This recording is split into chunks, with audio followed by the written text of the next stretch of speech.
Hello friends, आज हम आप सबके लिए लाए हैं मोदू नावल का पार्ट 37।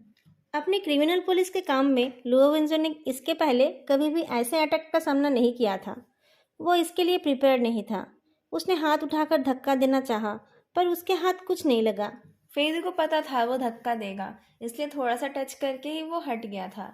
उसकी आंखें लाल थी और आंखों के कोने कर्व्ड थे, पर यह कोई वार्म स्माइल नहीं थी। उसकी हंसी में शैतानी छुपी हुई थी। लुओ विंजो को मिंट का टेस्ट आया, जो बिल्कुल भी स्वीट नहीं था, बल्कि वो कोल्ड था, जो उसके होठों के बीच से अंदर जाकर उसके गले से होकर उसके सीने तक पहुंच रहा था और उसके वागी दिल पर जीत का ऐलान कर रहा था। फेदू एक्सपर्ट है, सिर्फ एक किस से वो रुकने वाला नहीं था। उसने लुओवेंजो को रेजिस्ट करने का मौका तो दिया, पर फिर दुगनी फोर्स से उस पर अटैक भी किया। उसने लुओवेंजो के हाथ को सीट के ऊपर प्रेस कर दिया और अपने नाक को लुओवेंजो के गाल में ग्रेसफुली टच कराते हुए उसके होंठों को खोल लिया। फेदू की सांसों की गर्मी ने जैसे कार के अंदर के टेम्परेचर को बढ़ा दिया था। लुओ विंजो कोई साधु नहीं है जो चुपचाप इस हैरेसमेंट को सहता रहेगा। पूरा दिन जो हुआ उससे उसका विल पावर कम हो गया था और बहुत दिनों बाद उसे फेदू के जैसे किसी एक्सपर्ट किसर ने किस किया था। उसके मन में जो भी हो, उसके शरीर ने रिस्पॉन्स किया। उसका फ्री हाथ अपने आप फेदू के गर्दन की तरफ चला गया। वो फेदू को अपनी बाहों में खींचना चाहता था, पर फेदू की बर्फ जैसी ठंडी बॉडी को टच करते ही वो होश में आ गया। क्या कर रहे हो तुम? फेदू का गर्दन पकड़कर उसने उसे उठा लिया। फेदू को बहुत अफसोस के साथ अपनी सीट पर वापस जाना पड़ा। कार का डोर खोलकर फेदू अपने अंगूठे से अपने होठों के कोने को पोंछता है। शीजियोंग, मैंने अपना किराया दे दिया, अब मैं जा सकता हूँ ना? भाड़ में जाओ तुम। लुओवेंजो के रिएक्शन से फेदू खुश था। कार से निकलकर वो खिड़की से हाथ हिलाता है। आराम से कार चलाना। आपकी कमर का हाल तो बुरा है, मैं तो उसे टच ही नहीं कर पाया। आपको हॉस्पिटल जाना चाहिए। खुली खिड़की से ठंडी हवा आ रही थी, तो लुओ विंजो ने रियलाइज किया कि उसकी शर्ट को फेदू ने अनटक्ड कर दिया था। पर आपके एब्स टच करके मुझे बहुत अच्छा लगा। आग में घी डालकर फेदू पॉकेट में हाथ डालकर अपने विला की तरफ जाने लगा। लोवेंजो के अंदर दो तरह की आग जल रही थी। वो दोनों आग एक साथ पता नहीं क्या अनर्थ करने वाले थे। उसे समझ नहीं आ रहा था, वो फेदू के कपड़े उतारना चाहता था या फिर उसकी चमड़ी। फेदू की तरफ गुस्से से देखते हुए उसने नोटिस किया कि बिना हवा के ही फेदू की शर्ट के स्लीव्स हिल रहे थे। अच्छे से देखकर वो समझ गया कि फेदू की बॉडी अपने आप कांप रही थी, जैसे कि उसे ठंड लग रही हो या फिर उसे बिजली का झटका लगा हो। लुओवेंजो ने एक पल के लिए हेजिटेट किया, पर उसने फेदू के पीछे जाना ही ठीक समझा। फेदू ने पता नहीं क्यों गेट बंद नहीं किया था। लुओवेंजो जब पहुंचा तब वो डोर का लॉक खोल रहा था। लुओवेंजो ने नोटिस किया कि वो बुरी तरह कांप रहा था और डोर के ऊपर हाथ रखकर सपोर्ट ले रहा था। डोर का लॉक खोलते ही डोर अंदर की तरफ खुल गया और फेदू अपने घुटनों पर गिर गया। उसके घुटने और मार्बल की टक्कर से जोर से आवाज आई, जिसे सुनकर लुओवेंजो ने अपने घुटनों में तकलीफ महसूस की। वो जल्दी जाकर फेदू को पकड़ता है। फेदू का चेहरा पहले से भी ज्यादा फीका दिख रहा था। उसके माथे पर पसीना था और उसके हाथ पैर कांप रहे थे। लुओवेंजो ने उसे अपनी बाहों में खींच लिया। उसके चेहरे पर हाथ रखकर उसने पूछा, फेदू, क्या हुआ है, बताओ मुझे। शायद शायद लो ब्लड शुगर, फेदू ने मुश्किल से जवाब दिया। लुओवेंजो के घुटने पर हाथ रखकर वह उठने गया, पर दोबारा गिर गया। Low blood sugar? लुओवेंजो ने इरिटेट होकर कहा, मेरा फायदा उठाकर तुम टायर्ड हो गए? I am really impressed. लुओवेंजो ने फेदू को उठा लिया। फेदू लंबा और पतला है, जो बहुत ही आई कैचिंग है, पर उसे उठाकर लुओवेंजो को पता चला कि जितना उसने सोचा था, फेदू उससे काफी ज्यादा हल्का है। फेदू को काउच पर लेटाकर उसने कहा, मर मत जाना, यहाँ खाने के लिए कुछ है? फेदू ने किचन की तरफ इशारा किया। एक ब्लैंकेट को उसके ऊपर फेंक कर लुओवेंजो किचन की तरफ गया। किचन बहुत साफ सुथरा था। किचन वेयर्स को देखकर लग रहा था कि वो डेकोरेशन के लिए ही है। लुओवेंजो ने एक पानी के बैरल से पानी लिया और एक चीनी का पैकेट ढूंढकर शुगर सिरप बनाया। अचानक उसे ध्यान आया तो उसने पानी का एक्सपायरेशन डेट चेक करा। उसने देखा वो बॉटल बस एक हफ्ते पहले की ही है। उसने धीरे से फ्रिज को खोला तो उसमें दूध, फ्रूट्स और कुछ पकाया हुआ खाना दिखा, पर वो सब फ्रेश थे। कोई रात को आकर रुकेगा, ये सोचकर ही जैसे उनको रखा गया हो। क्या फेदू कुछ दिनों से यही रह रहा है? जितना लुओवेंजो जानता है, उसकी माँ के जिंदा रहते हुए भी फेदू यहाँ नहीं रहता था। उसकी माँ की डेथ के बाद वो कुछ दिन यहाँ रुका था, पर उसके बाद से तो वो अपने अपार्टमेंट में ही रहता है। लुओवेंजो को लगा था कि इस घर को इसलिए नहीं बेचा गया है क्योंकि ऐसे घरों को बेचना आसान नहीं है जहाँ किसी ने सुसाइड की हो, पर शायद ऐसा नहीं है। लुओवेंजो गर्दन घुमाकर फेदू की तरफ देखता है। घर बहुत साफ सुथरा और वेल डेकोरेटेड है, फिर भी इसमें एक अजीब हॉन्टेड फीलिंग आ रही है। उसको लगा इसमें कुछ तो अलग है, पर वो क्या है वो उसे समझ नहीं आया। उसने फेदू के सामने वो ग्लास पकड़ा, पर फेदू का हाथ इतना काँप रहा था कि वो उसे ग्लास पकड़ा नहीं पाया और ग्लास को उसके मुंह के सामने ही पकड़ना पड़ा। फेदू ने आहें भरकर कहा, सीजियंग, मैं आपको इतना प्यार दूंगा कि आप मुझसे भाग नहीं पाओगे। फालतू की बातें छोड़ो और जल्दी से इसे पी लो। शुगर वाटर पीकर फेदू थोड़ा ठीक हुआ। उसने कहा, ब्लड देखकर मैंने उल्टी कर दी थी और मेरा डिहाइड्रेशन हो गया था। मैं जोहुआइजिन से बात कर रहा था तो मुझे अपने आप पर ध्यान देने का मौका नहीं मिला। क्या तुम यहाँ आते रहते हो? फेदू चौंक गया। ये तो तुम्हारी कंपनी से बहुत दूर है। यान सिक्योरिटी यूनि, सिटी ब्यूरो और तुम्हारे एडवाइज़र के घर से भी दूर है। और जहाँ जहाँ तुम पार्टी करने जाते हो वहाँ से भी दूर है ये। तो तुम इस अनलकी घर में क्यों आते रहते हो? इसमें क्या प्रॉब्लम है? ये मेरा घर है। लुओवेंजो ने कुछ नहीं कहा। उसका सिगरेट पीने का मन हो रहा था। एस्ट्रे के लिए इधर उधर देखते हुए उसने कहा, मैं सिगरेट पी सकता? अपनी बात पूरी करने से पहले ही उसकी नज़र कॉफ़ी टेबल पर रखी एस्ट्रे के ऊपर पड़ी। फेदू का एक्सप्रेशन बदल गया। लोरेंजो को भी वो समझ आ गया जो वो इतनी देर से समझ नहीं पा रहा था। फेदू और उसके पापा स्मोक नहीं करते। जब फेदू की माँ जिंदा थी तब वो इस एस्ट्रे को यूज़ किया करती थी।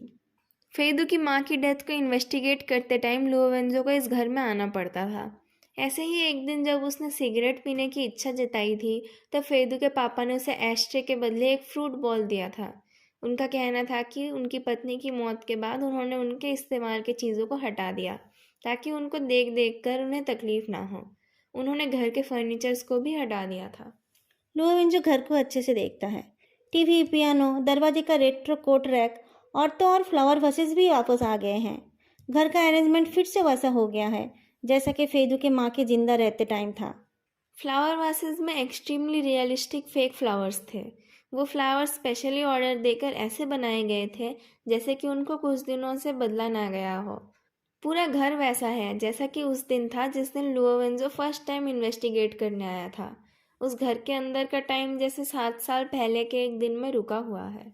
मैं टायर्ड हूँ। फेदू ब्लैंकेट को हटाकर खड़ा हो गया। मैं आपको ज़्यादा देर तक एंटरटेन नहीं कर पाऊंगा। Have a nice weekend. पर लुओवेंजो को भगाना इतना आसान नहीं था। अभी तो तुम कह रहे थे कि तुम मुझे इतना प्यार करोगे कि मैं भाग नहीं पाऊंगा। अभी तो तुम मुझे पकड़कर किस कर रहे थे प्रेसिडेंट फे। इतनी जल्दी तुम्हारा मन बदल गया? फेदू टेंस्ड था, फिर भी उसने मुस्कुराने की कोशिश की। अगर आपको वो पसंद नहीं आया तो आप। लुओवेंजो गुस्से से उसका कॉलर पकड़ लेता है। मैंने तुम्हें ज़्यादा ही सर चढ़ा रखा है। तुम्हें क्या लगता है कि मैं तुम्हारे साथ कुछ नहीं कर सकता? फेदू शुरू में तो शॉक्ड हो गया था, पर वो जल्दी रिलैक्स्ड हो गया। वो जानता था कि वो सेफ है। उसने लुआवंजो के गले लगकर पूछा, अच्छा मिस्टर पुलिसमैन, आप क्या कर सकते हो मेरे साथ?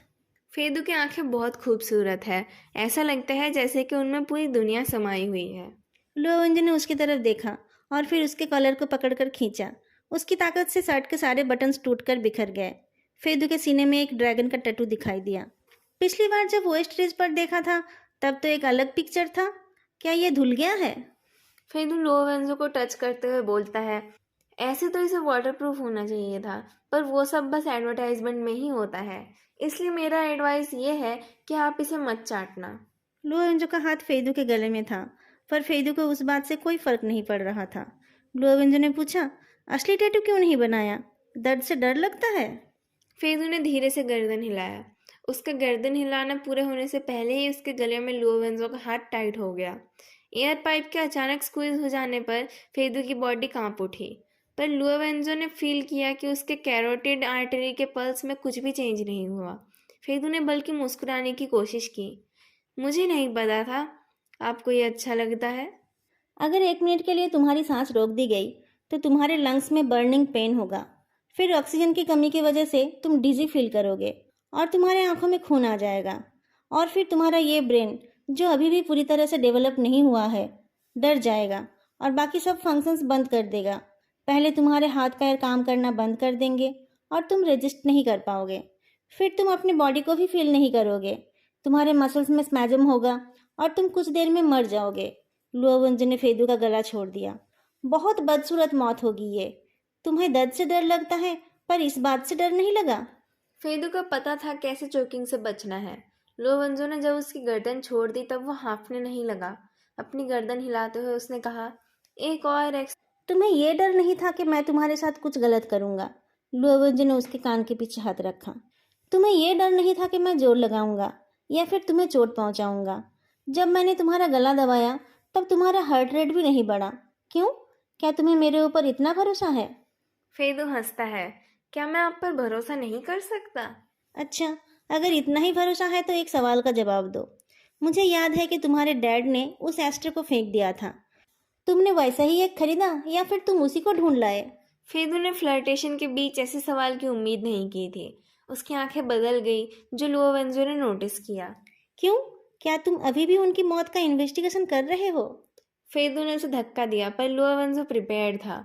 उसने फेदू के कंधे पर प्रेशर देकर उसके हाथों को उसके पीछे मोड़ दिया और फिर अपने पैर से उसे काउच पर ट्रैप कर लिया।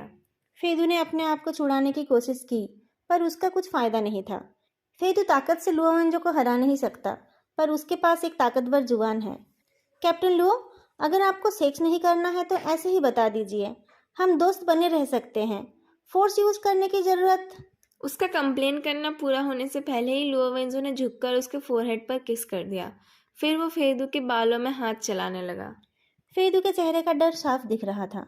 अजीब बात है, एक प्लेबॉय जो किसी के साथ भी फ्लर्ट कर सकता है, वो फोरहेड पर किस पाकर ऐसे डर गया जैसे कि वो कोई बच्चा हो जिसके सामने किसी ने पहली बार कन्फेस किया हो, जैसे कि उसे कभी किसी से अपनापन मिला ही ना हो। पर फेदू के इस रिस्पॉन्स से लुओवेंजो का दिल जोर से धड़कने लगा। ऐसा तो उसे तब भी महसूस नहीं हुआ था जब फेदू उसे सीड्यूस कर रहा था। उसका बहुत मन हो रहा था फेदू को दोबारा किस करने का, पर उसने बहुत मुश्किल से अपने आप को रोक लिया। तुमने बेझिझक अपनी बॉडी और अपनी जान मेरे हाथों में छोड़ दिया, पर एक सवाल पूछते ही तुम डर गए। फेदू को छोड़ते हुए लुओवेंजो ने कहा, सच बोलना क्या इतना मुश्किल है? फेदू चुपचाप बैठा रहा। मुझे भी एक चीज़ पर शक था जो मैं भूल नहीं पाया। अगर मैं बोलूँ तो तुम सुनोगे? फेदू से कुछ जवाब नहीं मिला, पर लुओवेंजो ने अपनी कहानी शुरू कर दी। जब लुओवेंजो ग्रेजुएट हुआ था उस टाइम उसे लगता था कि वो कुछ बड़ा करने के लिए पैदा हुआ था। उस टाइम लड़कियां सपने देखा करती थी कि वो चिंग डायनेस्टी में ट्रांस माइग्रेट होकर किसी प्रिंस से शादी कर रही है। लुओवेंजो विक्टोरियन एरा में ट्रांस माइग्रेट होना चाहता था और जैक द रिपर को ढूंढना चाहता था। पर जब वो काम करने लगा तब उसे पता चला कि जैसा उसने सोचा था वैसा कुछ नहीं है। शुरू में उसे एक लोकल पुलिस स्टेशन में भेजा गया था। वहाँ उसे ऐसे ऐसे केसेस की जिम्मेदारी मिल रही थी जो उसने कभी सोचा ही नहीं था, जैसे कि चाबी घर के अंदर रह जाना, डॉग खो जाना, बच्चों की लड़ाई, ऊपर वाले घर से पानी लीक होना। बस फेदू के घर का केस ही एक रियल केस था, पर उसके उस काम से भी सब खुश नहीं थे। 1 साल तक ये सब करने के बाद उसने ताओरान को लेकर सिटी ब्यूरो में ज्वाइन करने का टेस्ट दिया और कुछ कनेक्शन लगाकर वो पोजीशन हासिल भी कर लिया। पर सिटी बुरो का हाल भी कुछ खास नहीं था, क्योंकि सबको पता था कि वो एक ऑफिसर का नकचढ़िया और नाकाबिल बच्चा है। वो रोज डांट खाता था, स्पेशली यांग सर से। वो उसे हर तरह की गंदी गाली देते थे और वो सब काम कराते थे जो कोई नहीं करना चाहता था। हर रोज उसके साथ बुरा बर्ताव होता था और हर महीने उसे इतनी सैलरी मिलती थी जिससे उसके सिगरेट का खर्चा भी नहीं चलता था। 6 महीने बाद उसने रेजिग्नेशन टाइप कर लिया था और भेजने ही वाला था कि यांग सर ने उसे एक इन्फॉर्मर से इंट्रोड्यूस कराया। वो लोग उस टाइम एक प्रोस्टिट्यूशन गैंग पर इन्वेस्टिगेशन कर रहे थे। जब यंग सर उस इन्फॉर्मर से बात कर रहे थे तब एक लड़की दौड़कर आई। उस लड़की के चेहरे पर खून था और 2 लड़के डंडे और स्विच ब्लेड्स लेकर उसका पीछा कर रहे थे। लड़की मदद मांग रही थी, पर आसपास के लोगों के लिए ये आम बात थी। लुओवेंजो दौड़कर गया और उन लड़कों से लड़ने लगा, पर कुछ देर में ही और लोग आ गए और एक गैंग फाइट शुरू हो गई। लुओवेंजो ने उस लड़की को तो बचा लिया, पर उसे गार्ड करते हुए यंग सर के थाइस के पीछे के हिस्से में चोट लगी और उनका एक नी कैप भी टूट गया। बाद में यंग सर ने कहा था लुओवेंजो रिलायबल तो नहीं था, पर उसमें एक पुलिस वाले के गुण थे। लुओवेंजो ने अपना रेजिग्नेशन लेटर फाड़ दिया था और उस दिन के बाद से यांग सर का चमचा बन गया था। यांग सर का घुटना ठीक नहीं हुआ था और वो मोटे भी थे। उम्र के साथ साथ उनकी तकलीफ भी बढ़ रही थी। वो जितना हो सके सीढ़ियों को अवॉइड करते थे, चाहे उसके लिए उनको ज़्यादा ही क्यों ना चलना पड़े। पर अजीब बात यह है कि जिस दिन उनकी मौत हुई उस दिन वो एक अंडरपास में थे, जबकि 50 मीटर दूर ही एक क्रॉसिंग था। वो अंडरपास पर क्यों गए थे? लुओवेंजो ने धीरे से कहा। वो वांटेड क्रिमिनल अंडरपास के अंदर की तरफ था, बाहर से उसे देखा ही नहीं जा सकता था। मैंने उनका कॉल रिकॉर्ड भी चेक किया था, पर कुछ नहीं मिला। एक आई विटनेस भी था। शुरू में यांग सर चुप थे, पर जब वो क्रिमिनल उस लेडी पर अटैक करने गया तब उन्होंने खाली हाथ चार्ज किया। आसपास के लोगों ने कहा कि वो ओल्ड लेडी पास ही रहती थी और रोज उस रास्ते से अपने डॉग को पार्क ले जाती थी। मैंने अपना शक जाहिर किया था और हम सबने मिलकर इन्वेस्टिगेट किया था, पर किसी को कुछ नहीं मिला। तुम्हें पता है ना, जब कोई ऐसे मरता है तब उनके अपने को लगता है जैसे इसके पीछे कोई है। जैसा मुझे लगता था। हाँ, लुओवेंजो ने फेदू का हाथ पकड़ लिया। फेदू ने हाथ छुड़ाना चाहा, पर लुओवेंजो का हाथ टाइट हो गया। उस टाइम मुझे भी लगा था शायद तुम्हारी बातों का कोई बेसिस होगा, पर फेदू, तुम उन्हें याद कर सकते हो, अपना इन्वेस्टिगेशन भी चला सकते हो, पर अपने आप को उसके अंदर ट्रैप करके मत रखो। उस दिन जो मैं बताना भूल गया था। फेदू ने जबरदस्ती अपना हाथ छुड़ा लिया। उनकी मौत की वजह क्या है इस बात ने मुझे ट्रैप नहीं किया है। उनकी मौत की वजह मैं जानता हूँ। तुम जानते हो उनकी मौत कैसे हुई थी? फेदू ने अपने दांतों को टाइट कर लिया और सेकंड फ्लोर की तरफ चल पड़ा। लुओवेंजो उसे फॉलो करने जाता है, पर तभी उसके फ़ोन में रिंग होता है। क्या बात है ताओरान? डोंग हाउस के आग के बारे में तुम्हें पता ही होगा, ताओरान ने कहा। किसी ने जानबूझकर आग लगाई थी। पेपर से बने किसी चीज़ को आग लगाकर काउच पर फेंक कर वो आदमी चला गया था। कॉरिडोर के कैमरा में उसको देखा गया है। 175 सेंटीमीटर हाइट का कोई आदमी था जिसने अपना पूरा शरीर कवर कर रखा था। दोस्तों, आज के लिए इतना ही। वीडियो कैसी लगी बताना मत भूलना, और साथ में वीडियो को लाइक और चैनल को सब्सक्राइब करना भी मत भूलना। फिर मिलेंगे अगली वीडियो में, तब तक के लिए बाय।